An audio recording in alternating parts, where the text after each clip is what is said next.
છો વિદ્યાર્થી મિત્રો? આશા રાખું છું કે તમે સારા હશો. તો આજે આપણે શું જોવાના છે? તો કે ધોરણ 7 ચેપ્ટર 3 માહિતીનું નિયમન, જેનો સ્વાધ્યાય 3.2 નો દાખલા નંબર 5 તો તેમાં કઈ છે અને એ પહેલા તમે જો આના આગળના સ્વાધ્યાય 3.1 અને આના આગળના પહેલા અને બીજા ચેપ્ટરની વિડિયો ન જોઈ હોય તો અમારી ચેનલ પર જઈને જોઈ શકો છો. તો પાંચમા દાખલામાં કઈ છે? નીચેના વિધાનો સાચા છે કે ખોટા તે કહો.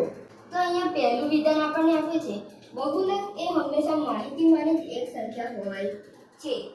તો હવે બહુલક એ માહિતીમાંની જ એક સંખ્યા હોય છે. તો તેનું હું તમને એક ઉદાહરણ આપું.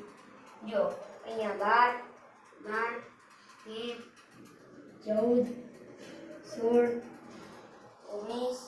19 ને 19.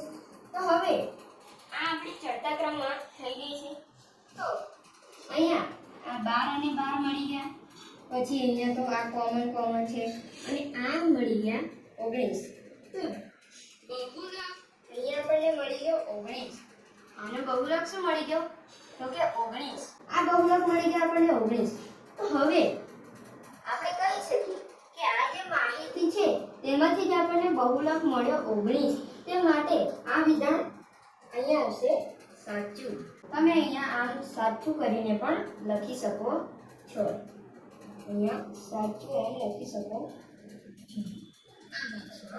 તમે સાચું લખી શકો છો. તો હવે બીજું જોઈએ પ્રશ્ન. તેમાં કહ્યું છે કે સરાસરી એ માહિતીમાંની એક જ સંખ્યા હોય છે. તો આપણે આ જ સરાસરી લઈ લઈએ. આ જે આ છે તેની સરાસરી લઈ લઈએ.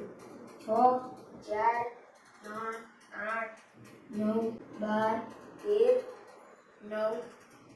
તો હવે આ બધાનો સરવાળો કરી લઈએ. 6 ને 4 10 ને 3 13. 6 ને 4 10 ને 8 18, 19, 20, 21, 21 ને 10, 21 ને 10, 31 ને 10, 31 ને 10, 41 ને 9, 41 ને 9 થઈ જશે. 42, 43, 44, 45, 46, 47, 48, 49, 50 અને 51, 52, 53, 54 ને 55. તો અહીંયા 55 મળી ગઈ છે. આધાર આ બધાની જે ગણતરી કરી ને એ કટ કરી દઈએ. તો અહીંયા આપણે આ બધાનો સરવાળો થઈ જશે 64.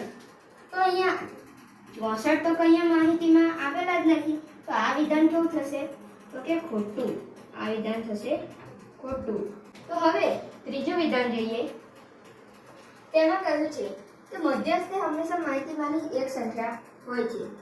તો આ માહિતી લઈ લઈએ. તેમાં મધ્યસ્થ આપણે એક સંખ્યા જશે અહીંયાથી એક, અહીંયાથી એક, અહીંયાથી એક, અહીંયાથી એક, અહીંયાથી એક અને અહીંયાથી. તો આપણને મધ્યસ્થ મળી ગયો. તો આપણે કહી શકીએ કે સાચું. કારણ કે અહીંયા માહિતી આપેલી હતી તેમાંથી જ આપણને જે મધ્યસ્થ છે તે મળ્યો તે માટે. અને હવે ચોથા દાખલામાં કહ્યું છે માહિતી 6, 4, 3, 8, 9, 12, 13, 9 ની સરાસરી 9 છે. જલ્દી. તો વિદ્યાર્થી મિત્રો આ વિધાન આપણે જોઈ લઈએ. 6, 4, 3, 8, 9, 12, 13 અને 9 અને એના છેદમાં 1, 2, 3, 4, 5, 6, 7, 8. આ બધાનો સરવાળો થાય છે 64 અને એના છેદમાં 8. તો 64. તો અહીંયા આપણે કહ્યું હતું કે આ બધાની સરાસરી 9 છે. તો આ બધાની સરાસરી 9 ન થાય પરંતુ 8. તે માટે આ વિધાન છે ખોટું. તો વિદ્યાર્થી મિત્રો અહીંયા આપણો દાખલા નંબર 5 પૂરો થાય છે. તો હવે મળીએ છીએ આગળના વિડીયોમાં સ્વાધ્યાય 3.3 ના પહેલા દાખલાના વિડીયો સાથે. ત્યાં સુધી જય હિન્દ, જય ભારત.